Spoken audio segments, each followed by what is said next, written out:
Use partial fraction decomposition to expand the rational expression. And this is the case where the denominator has repeated linear factors.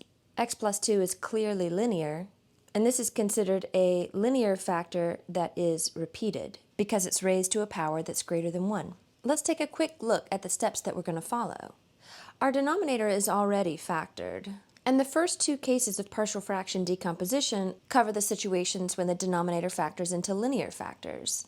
In this example, we're looking at case 2, where at least one of the linear factors is repeated.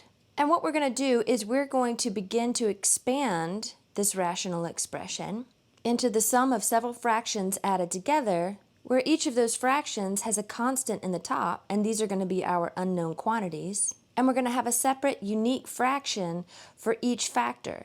And if we have a factor that is repeated, we'll need a separate fraction for each power of that repeated factor up to and including its highest power. So let's see how that plays out in our example. This rational expression is considered to be the sum of several fractions added together. But since we don't know what those fractions are yet, we need to hold space for all possibilities. So we get a separate fraction for each of the factors in the denominator. So the first fraction will have an x plus 2 in the denominator, but we don't yet know what the constant value would be in the numerator. Again, we need a separate fraction for each factor of the denominator, so our next fraction will have a denominator of x minus 1. But this is our repeated linear factor, so we need a separate fraction for each power of x minus 1 up to the power of that factor in the original denominator. So we need a fraction for x minus 1 to the first power and a fraction for x minus 1 to the second power. Again, both of these fractions are going to have constants in the numerator, and these constants are our unknown quantities. Again, the idea is we're trying to figure out who were the fractions that were added together to give us this initial rational expression as its sum. So basically we need any combination of fractions that would have the LCD that is x plus 2 times x minus 1 quantity squared. And we could have a fraction with x minus 1 to the first power, as well as a fraction with x minus 1 to the second power, and this would still have an LCD of x plus 2 times x minus 1 squared. Now from here, the rest of our steps are the same as case 1. We're going to simplify this equation that we've created by multiplying both sides by that LCD. We're going to combine like terms, getting these like terms together, and then compare coefficients in order to create a system of equations. Then we're going to use matrices to solve that system, which will enable us to rewrite the original rational expression. So we start by multiplying both sides of this equation by the LCD over 1. And the LCD of this equation should actually match the denominator from the original rational expression, because we created these fractions so that they would have that LCD. And so our LCD is x plus 2 times x minus 1 quantity squared. Since we're multiplying it on both sides, it's the LCD over 1, and we start by multiplying it over here on the far left. The x minus 2's are going to cancel, the x minus 1's quantity squared are going to cancel, and on the left-hand side what remains is x squared plus x. Now we take this LCD and we multiply it by the first term on the right. This time just the x plus 2 cancels out. We have the constant a that remains times x minus 1 quantity squared.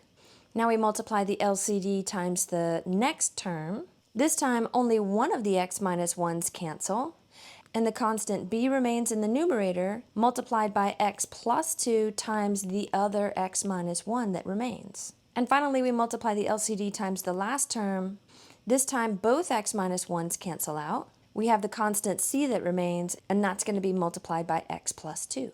So now it's time to gather our like terms and then move toward comparing coefficients.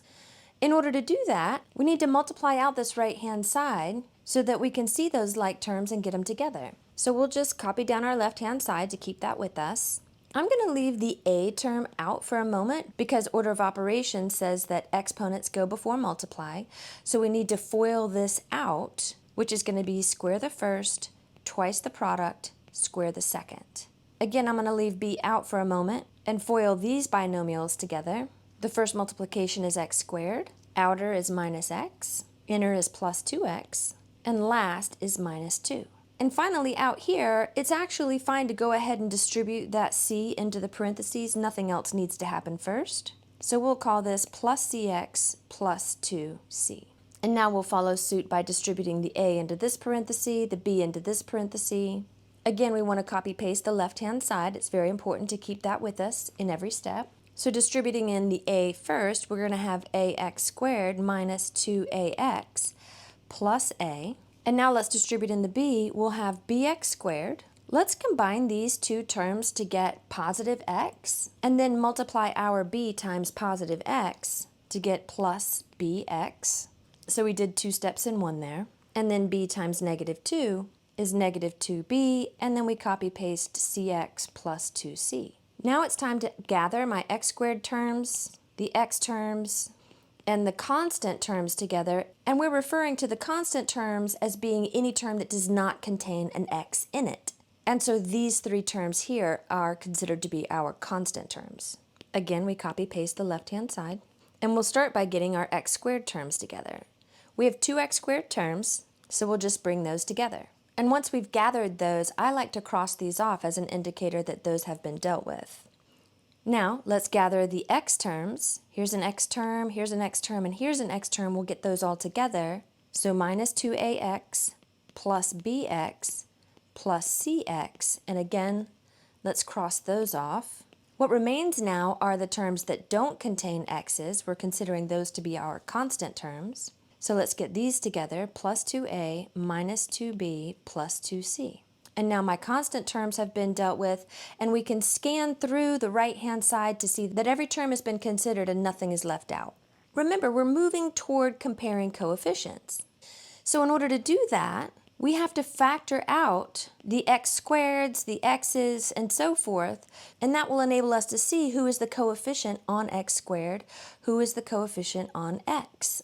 Again, with every step, we copy paste the left-hand side, and now we're going to factor out the x squared from these two terms. And when we do that, we see that we have a plus b that remains, and that a plus b is considered to be the coefficient on x squared. Now we're going to factor an x out of the x terms, and what remains is going to be minus 2a plus b plus c.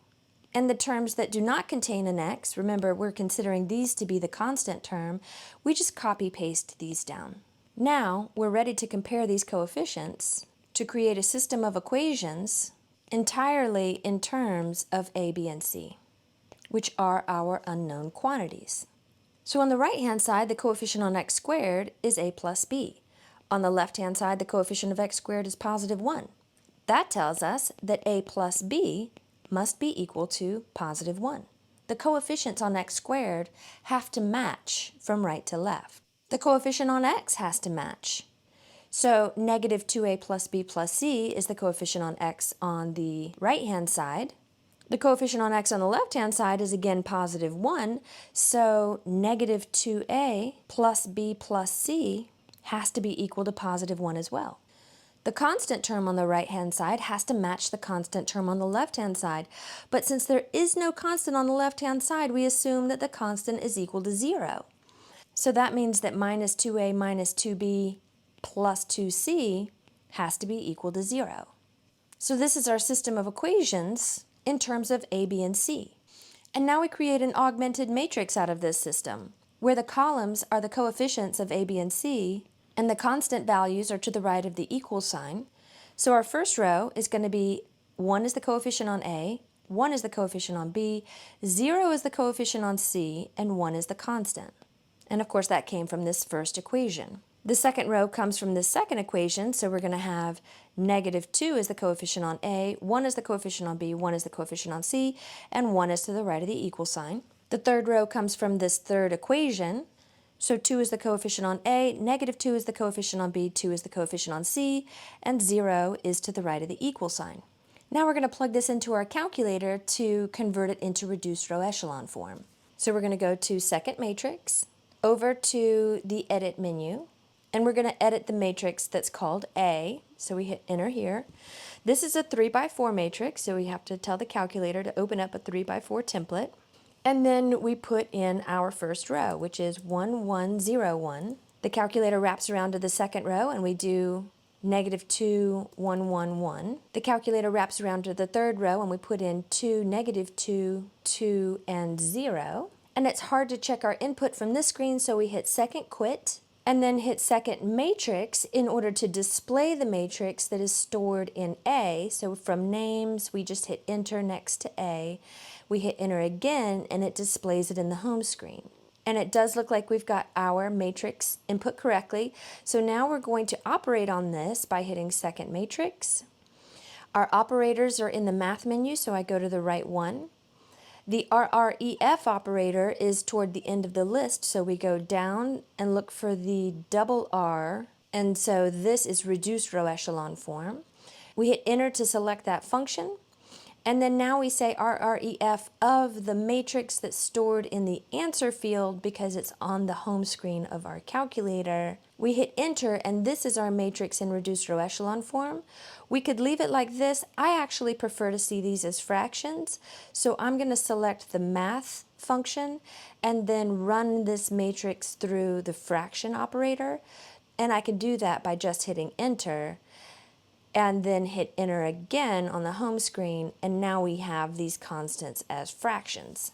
This then translates back to a system of equations where A is equal to 1/5, B is equal to 4/5, and C is equal to 3/5. So this rational expression was obtained by adding together three fractions. One had a denominator of x plus 2. We also had a fraction whose denominator was x minus 1, and a third fraction whose denominator was x minus 1 quantity squared. We found A to be 1/5, B to be 4/5, and C to be 3/5.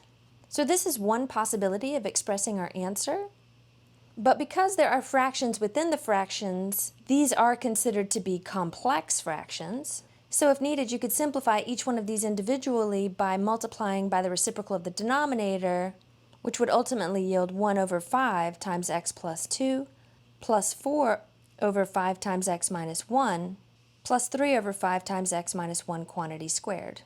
But either one of these are correct.